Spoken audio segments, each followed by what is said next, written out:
Yo, what's up, everybody? What up, guys? Commissioner and your favorite Am I? uh, Favorite Mo, favorite hopefully. Mo, the favorite Mo. I was I trying to hope. think of something, but we're going with favorite Mo. I think I can claim that title. It's a good one. So, guys, welcome to our week 2. We're going to be going over this week's matchups, and we're going to be just breaking it down, trying to pick who we think will win this week, and then we're going to go over just some friendly fantasy news and updates and Banter. banter. I don't know. Yeah. And yeah, so don't want to waste too much time. Just want to keep this short and sweet. Put it up on the screen. We will Third one. try our new method. There we go. So our first matchup, we're going to just jump right in. It's going to be the Global Condors versus the bye week. Right. And this is now the 7th seed versus the 9th seed, both looking for their first win of the year. And already off a pretty solid Thursday performance. George is up 22.2. Natalie still has plenty of potential with her roster still haven't performed yet, but definitely a strong performance by Scary Terry McLaurin. 22 points. Definitely more than we expected, more than projected. Yeah, and look at it. His projection updated to 137 as well. Yeah, so right now George has the projection lead. And as far as this matchup goes, Jalen Hurts at home against the Niners, Oh, yeah. I think will be a very fine start. And Lamar Jackson at home against the Chiefs. I think also, yeah. Good start, man. Yeah. But at home against the Chiefs, it's going to be tough. There's going to be a lot of points. You expect the Ravens trying to keep up with that awesome Chiefs offense. So definitely a solid play there at quarterback. It's pretty heads up. I would say the quarterback battle. It just does Lamar Jackson have enough? You know, he definitely did not have enough last week against the Raiders. Chiefs are probably a little bit better of a defense, but not much better than the Vegas Raiders. But overall, you expect great things, I think, especially at home for their season debut. I think Lamar Jackson should be a fine play this week. And Jalen Hurts also making his season debut at home against the Niners. And the Niners looked good at first, but gave up a lot during garbage time. And, I mean, you expect a high-scoring game there between Philly and the Niners. So it's going to be an interesting battle. I'll say it's a toss-up, really. I don't have a favorite, but at least something fun to watch Sunday night. Right. Anything could happen. Both people want the win. One of them is going to go home with it. I'm going to keep my streak rolling and say I vote Natalie wins. Streak. It's got to be true eventually, right? The miracle streak. But I actually do. I do still believe in miracles. And it seems like this week's not going to be that. It wouldn't need to be that much of a miracle. Yeah, I It mean, could happen. Natalie has a couple good matchups with the Cincinnati receivers. She's starting both Chase and Higgins as of now, sitting Cortland Sutton, which also has a good matchup, but definitely a bit safer and definitely trying to cash in on all the points we expect in that Cincinnati Chicago game. Jamar Chase will definitely not be benched this time. I think it's gonna really come down to those receivers for Natalie. If those receivers hit, by scoring at least a touchdown or two, she's going to be able to keep up with George. George is the heavy, I think, favorite in this week because of just strong performance already off the bat, already beating projections with Terry McLaurin. Yeah, he had a heck of a game, too. Yeah, but I really like, on Georgia's side, Derrick Henry against Seattle this week specifically, and Browns defense against Houston should be a very good performance from them. So I think Natalie's going to need a little bit of luck, Lady luck on her lady side. luck, to keep this a close one. But as far as analysis goes, I have to lean with George to win it this week. All right, I understand your point. I just don't agree with it. No, I do agree with everything you said. Captain Jones here. Oh, Captain, my Captain. Let's move to the next matchup. Here we are. We have the Styrian Ravers taking on Hyrule Warriors. And this will be our first ever mano a mano battle for Austria. Or how did they pronounce it over there? Österreich. Österreich. Die Schlacht um Österreich. Any fighting words for your homeland? And I don't know. May the best Austrian win, I guess. We shall see. We shall. Manfred, I'm kind of like, I got a little disheartened on Thursday because Manfred got off to pretty solid start, and I honestly expected more from my defense. A little Like more. clutch play, changing the Ravens for the Giants, but sadly they delivered exactly what I already had last week, which is practically nothing. It's actually less than nothing. You're It's probably -1. better off not starting a defense. At this point, I'm 0 for 2, so I think next week I'm seriously going to consider just not starting anybody in the defense Right. slot. -1 is not the ideal start. And then Nope. definitely props to Manfred with starting J.D. McKissick, outperforming projections by literally almost triple. Crystal ball, hard at work. Crystal ball hard at work. Logan Thomas a little bit underperformed, but 7 points is still solid from a tight end. For Manfred, I love the Justin Herbert. Amazing matchup against Dallas. Everyone expects a lot of points in that Dallas versus Chargers game. Kamara's always a solid play. Jacoby Myers looks like he's going to get a lot of touches. Metcalf is also an amazing matchup play against Tennessee. He gave up a lot of points to the receiver last week. Chris Godwin against Atlanta. Atlanta gave up a lot of points last week too. So, and Houston, Jarvis Landry is the only wide receiver with OBJ out. So definitely 3+ matchups with Manfred over there. On both sides, Kyler Murray. I'm actually not playing Mike Davis. I'm playing DJ Shark instead. Okay. You heard it here, folks, guys. Hasn't updated yet. You might have seen it. News. I don't know why you would have though. But yeah, I'm not playing Mike Davis. I think that's a good call. I really don't like Mike Davis' matchup. Tampa Bay shut down Zeke, and I don't think Mike Davis. You're just bitter from last week. I don't think Mike Davis just can keep up. Not. He didn't do good last weekend. I don't think a matchup against Tampa Bay at Tampa Bay is gonna improve That track record, right? your record. Yeah. Nope. But Chase Edmonds has a great matchup this week against Minnesota. And so does DeAndre Hopkins. That whole Arizona offense carried you last week to a victory, and I think that's what's going to keep you in it this week. It's not going to be like a blowout. This is actually going to be a close match Yeah, between I'm you two expecting guys. that. I'm fully expecting that. I'm personally, I'm gonna say I think most likely Manfred's gonna win this one because I see that as something that would happen. So. I see. I'm looking forward to this kicker Sunday night face-off. But Justin Tucker. Tucker versus Bucker. It's almost like a tongue twister. Yeah. And it could come down to the kickoff, like a kicking battle Sunday night. I hope it does. Oh my gosh, like I that hope game it Monday does. night this week. Right. Oh man. Dude, Gano and Hopkins, went off. If we get something like that, glasses are gonna fly, I think. I think if I like that Chark move. If Chark hits a touchdown, you're definitely in it. And Claypool I think is a good sleeper play this week. And Ridley you expect definitely a better turnout, but Hopkins, Edmonds, and Murray are money. And I did the same thing you So did in McCaffrey, of a course. different league. Last week, Gesicki kind of a disappointing Trash.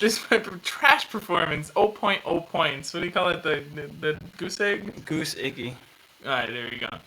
But yeah. And both of us playing Gronk in our respective leagues. Me here and you in your other league. So let's see what's gonna happen, right? So you humbly you humbly say that Manfred's gonna beat you this week. I think yes. It just with the way it started off, he had a very decent start, and I don't know. I don't see the Steelers doing -1, and all of the other players. I think we have a pretty much an equal chance of making points. So since he already did really good, and I think the Steelers are going to be better than the Giants did, because -1.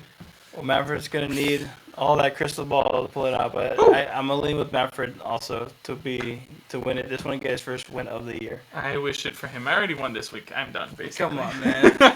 Yeah, hold on to that number 4 seed. All right, gotta improve. And here we are moving on to our other battle. This is the 2 seed versus the 3 seed battle of 2 undefeated teams. Edwin's Big Ballers versus Riley's Silicon Valley 319ers. Projections have Riley with the lead in this one. And as far as matchup goes, you have Josh Allen versus Russell Wilson. Pretty even matchups there. I think Miami's a little bit tougher defense than Tennessee, it seems like. But it's going to be pretty close because the talent level is definitely, I'd give the edge to Allen. But matchup, Wilson. As far as running backs, I have to say it's going to be Chubb and Eckler have much better matchups, Right. especially with Dallas and for Yeah. Eckler and Houston for Chubb. Chubb could easily score a few touchdowns. And Chubb then, was already super decent last week, right? yeah, I mean, and I think everyone's taking a chance by starting Latavius Murray. It's not a bad play. He definitely seemed like he could be the main running back, even though he just literally joined the team like a week ago. Gaskins' Buffalo defense is, it's a decent play, but as we saw, like Najee Harris get shut down, or not shut down, but he underperform against Buffalo defense. I wouldn't expect a high scoring game by Gaskin, so temper expectations. You definitely, I think for Edwin, he's gonna need his receivers to carry the load, and they showed that they could. I mean, you expect more from Devontae Adams against Detroit. You expect that to be a pretty big game for him specifically, because Green Bay was embarrassed. Everyone thinks Rodgers is ready to retire now, and that whole Green Bay just team looked horrible. So they have a good chance to get it right Monday night against Detroit. And if anyone's going to get it right for Green Bay, it's you can count Devontae Adams to be there, to be the one. Um, so probably putting a little more faith on Aaron Rodgers than I would like, but it's what you got to do. AJ Brown is a solid play against Seattle. Antonio Brown could go off any second. Cooks is the only receiver, and Waller is amazing. He make you baller, or he make you Waller. It He depends. did make me Waller, that guy. Yeah. No, Waller's very good. Definitely worthy of a second round overall pick, which is Right. what Edwin did. All Um, but right. Riley, man, Riley's got the stacked running backs with Mixon also. Thielen, Goddard's decent. Tight end to keep up CeeDee with Waller. Lamb. CeeDee Lamb, I think, I mean, Chargers defense, they have a couple good safeties. But, yeah, CeeDee Lamb is still going to get his. And Debo Samuel, it's going to be, he looked amazing last week. Very interesting. Riley's not going to make the mistake of sitting Debo. Sitting Devonta Smith is interesting, but, like, that's how stacked, his team is. I'm sitting Dak. Who do you pick? I think Riley. I mean, dude, Chubb, Mixon, Lamb, Eckler. I don't know. Riley's looking better, and his performance last week is kind of inspiring. So Almost, I pick Riley to win. yeah, Riley. Sorry, Edwin. What do you Edwin think? have enough to take down Riley. I mean, this is the first bracket that we're looking at where it's two winners going against each other. First matchup for the Yeah, for with two week one Jacobs winners. down, that really hurts Edwin's depth as far as running back. He's having to start Gaskin and Murray, and that's just the difference in running back. I think is too much right there. Receivers, you can definitely I think have the edge, and that's saying it, and that's if because you had Lamb and Samuel and Thielen on the other side. Yeah, safe play, safe pick is Riley. But if everyone pulls the opposite, I think we all would love to see it because Riley seems like honestly the team to beat this year. Yeah, that's a very interesting thing that you can set that in week one, right? You're like, okay, It's like just at true. 170 and like catch up, guys. Right, and Catch talk- me if you can. And now talking about the official number 1 team here taking on the number 10 team. So we got battle of I guess the underdog versus the overdog. versus Goliath. Was it Dave versus David Goliath? and Goliath. Yeah, Ricky with 2 points already on the board. Definitely did not expect 2 points from what? Who gave it to you? Your Washington D? Yeah, I mean, Yeah. dude, that is infinitely better than the Giants did. Yeah, but that's not saying much, man. That's not saying much. That's true. But then G already has 2 players who only combined for 13. So that's definitely not what you want out of 2 players. 1 player is 13 is good, but 2, Yeah. you gotta do the math on that one. I remember And, Kenny Galladay being injured a lot last year. And, more than anything, it was just like a like exactly like So- underperformance by Kenny Galladay, Right. and and Gibson didn't get the ball. I know he had like some quads he might be overcoming, but yeah, just not what you expected from G. And for G, for his opponent, I don't think there's a lot of room to to hit your to fall short of your projections. Because you gotta have those projections to at least keep up against Ricky's team. Dude. Ricky put up The red, white 170 stack. points last week. He's projected for 113, but with that Chiefs offense, you saw Tyreek Hill alone could go nuts. You know how like the app, the ESPN Fantasy app has those like boom and bust meters. Oh yeah. I feel like whatever it says here, his quadruple stack. Right? Do we get? We have 4 Kansas City players that he's playing. That quadruple stack, I think, it just seems like it's like 100% It's boom gonna be opportunity every time. right. Aaron Rodgers, who's like about to retire, looked like had the worst game of his life, versus Patrick Mahomes. Like that's not even like you need Aaron Rodgers to like find his purpose for life again, just to keep up with Patrick Mahomes this week. He's got to do one of those Verizon commercials. I like Kareem Hunt. He's definitely a safer play than Javonte Williams and maybe Clyde Edwards. He's a decent play against Baltimore. Baltimore's front defense is probably the only good thing about their defense still. DeAndre Swift is probably going to outperform Robbie Anderson. I expect the flex play to the edge. I give the edge to G in that one. Justin Jefferson over Tyreek Hill is a decent face-off amongst receivers, but Tyreek Hill's the number 1 receiver in football for a reason. Cooper is going to definitely outperform Galladay. Beckham is not playing, but Ricky's just gonna flex so hard. He's just gonna keep Beckham in the lineup. Yeah, you think? I mean, he doesn't have. Oh, he could play Noah Fant. Wouldn't he play Fant? Sorry. You would play anyone over Beckham this week because Beckham's not gonna play. He's going to play someone else. He's not gonna keep Beckham in there. I wonder what his play is, like leaving it up to like the safe last play minute. is probably Fant actually, Right. but I think because Hollywood Brown, the one you want him to play for sure, because he had a good game last week. He looked good. The thing is, I know he's actually questionable for this week, but I think he'll play. Ricky might just roll the dice with Hollywood Brown again. I mean, probably why what he's not? waiting for, right? He might see like tomorrow morning, make like a last second decision. Because Ruggs against Pittsburgh, you don't want that. Noah Fant is probably the only best play other than just taking another dice roll with Van Jefferson or James White. Honestly, might be the safest play, but you can't play a running back there. So it's gonna be probably Who does he play in his flex spot? Robbie. Receiver. I guess he could put him there and then play James White. Yeah, exactly. So that's why it's probably a safe play. Probably enough for Ricky. Ricky just needs a few points, I think, to edge out the window. Does he? He has G's gonna need something special from one of these guys to keep up. You're gonna need Kareem Hunt to match. Go off. To match 26 points. Both his running backs by himself. For G to have a chance here. Because of what already Johnny happened. Smith with Kelsey, man, that's rough. That's rough. That's like it's like you put a kid in a UFC match or something. You got Travis Kelsey standing on the other side, man. And he's just gonna kill you, basically. Johnny Smith, man, he's lucky to get 5 targets. We'll see, man. Saints D is a decent pickup. Good play. The best play probably is the kicker. I like Chargers kicker against Dallas at home. It's gonna get work done. If I was you, I'd probably start Jamal Williams. He looked good last week, but I don't know. Tyler Boyd's one of those players who throw the dice. He just might hit a 60-yard touchdown. She's gonna need a few miracle plays to keep up in this one, but the clear favorite has to be Ricky. Yeah, I think so.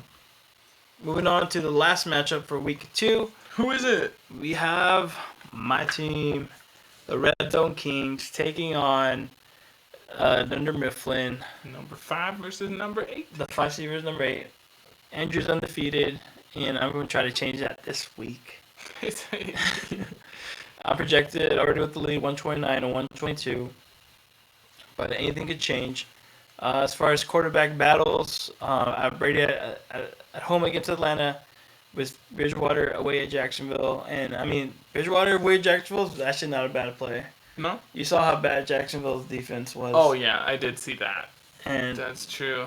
Bridgewater could have a decent game. Let's see. Brady's a safe, 2-3 touchdowns, and he'll give me at least 15 to 20 points. Bridgewater can definitely do this, can match. I give that, because of the matchup, I give that pretty even. Then we have running back face-off between Zeke, Montgomery, and Henderson versus Aaron Jones, Najee Harris, Miles Sanders. Montgomery has a good matchup at home against Cincinnati, but so does Najee Harris at home against the Vegas Raiders. Aaron Jones Monday night could pull it off, something crazy. He might, he should. he's due. And Zeke is also he do because he's been playing at the Chargers. Chargers have a decent defense, but Zeke is out to prove himself. Sanders was it's pretty even running back battle too, man. Surprisingly, I have to say. At receiver, I have Diggs at Miami, Keenan Allen at Dallas. I love that match. Allen Robinson at home against Cincinnati. Oh man, Let's see. man. It's looking smooth. But he's got Mike Williams, which I love Mike Williams because of the matchup. Obviously Dallas is gonna give up a lot of points. Evans is due a touchdown because he didn't perform last week. Lockett was a beast last week against Tennessee. Yeah, like they both it's interesting matchups. Are actually maybe both of us have good matchups this week. And even our tight end battle. Look at that, Hawkinson versus Andrews. He had definitely underperformed last week, but the Chiefs gave up points to the tight end. And Hawkinson just a beast. He's gonna get his no matter what. Right. Defense, Broncos have a great matchup against Jacksonville. Rams is just a solid D with an okay matchup. And then yeah, man, honestly, this might be closer than I projected. I love my team. Both of us have good teams with good matchups. Dude, you are going to be sweating though. Yeah. Sunday evening, you'll be done. Yeah. And then you have on his side, you have Hawkinson and you have Aaron Jones playing Monday still, and you're gonna be sweating everything you have. You're losing like 4 pounds. It'll be like in last sweat week, dude. tomorrow. I lose like Monday night again. That's gonna be horrible. So that's. I mean, I wish you all the Cats. best. I think you're gonna win this week, though. I honestly do. You're a smart man. I mean, I got good players. Just gotta play them. Good matchups with Keenan Allen, Robinson, and Montgomery. I expect great things out of those three. And then if Zeke and Diggs just do decent, and Brady does decent, that should be enough. Shoot your shot. But you never know, See what man. happens. Aaron Jones. I like Najee Harris a lot for Drew this week. Mike Williams, I like him a lot too. Well, you'll know how those people will perform by the end of Sunday. And you got Jared Cook. I get that. You're more trying to keep up with me as a Chargers fan, Drew. I see you. But so yeah, I think I can pull the opposite. I'm gonna pick myself, root for myself. It's pretty close. He's the cap. It's gonna be close, and we'll see. We shall see. There we go. All right, guys. Thank you so much for sticking around for the matchups. Just want to update people on some things for the league. We have our trophy now. It's fully here. We have all the beautiful things there for it. So we're gonna need everyone to start getting your dues in. I know about half the league already has their dues in, but the other half hasn't. So we're gonna try to take care of that. We'll try to take care of some of that. Captain's orders, guys. Get your dues in. And sooner the better, guys. So next month we can start doing the bonuses, and also probably next episode I'll officially announce the league wide bonuses for the year. There you go. I'll give you one right now. There's gonna be a bonus for the highest scoring individual performance of the year. All right. And Interesting. I like it. I think Tyreek Hill might be winning that. Already contender for that. Yeah. So we'll see. And that's for league-wide, season-wide, Season-wide, right? So yeah. that's end of the season. Mm-hmm. Any game of the entire year. Do bench players count or only started players? Only starters. Only starters. All right. Yeah. I left like 80 points on the bench last week, so. We didn't leave Tyreek Hill on the bench, so No. it I was a wouldn't. mistake too. All right, guys. Thanks for tuning in. Hope you guys found this delightful, maybe lovely, and enjoy yourselves whenever you watch this. You're probably watching this during football, Right. maybe in your car Monday morning. When you're going to, I don't know where. When you're doing laundry Tuesday night, whenever you Who feel knows? compelled. Yeah, either you watch this before and you're like, let's see, or you Yeah. watch it after and you're like, you're wrong on everything. So, guys, here's our picks again. We got me as the favorite, Ricky is the favorite, Riley is the favorite, Manfred as the favorite, and George as the favorite this week. There we go. Last week, I think me and Manfred had our picks, and I think we went 4-1. It was, 4-1. I forgot which one was the upset, but The upset was. It's a good question. you have to look back. I know we went 4-1 though, and yeah, we're trying to try to keep our projections steady, hold us accountable, and so here we go. Yeah, guys, thanks for watching. Peace. Have fun this Sunday. See Have you a good guys in football Nelly's house if Sunday. you're there. Peace out. Wasabi.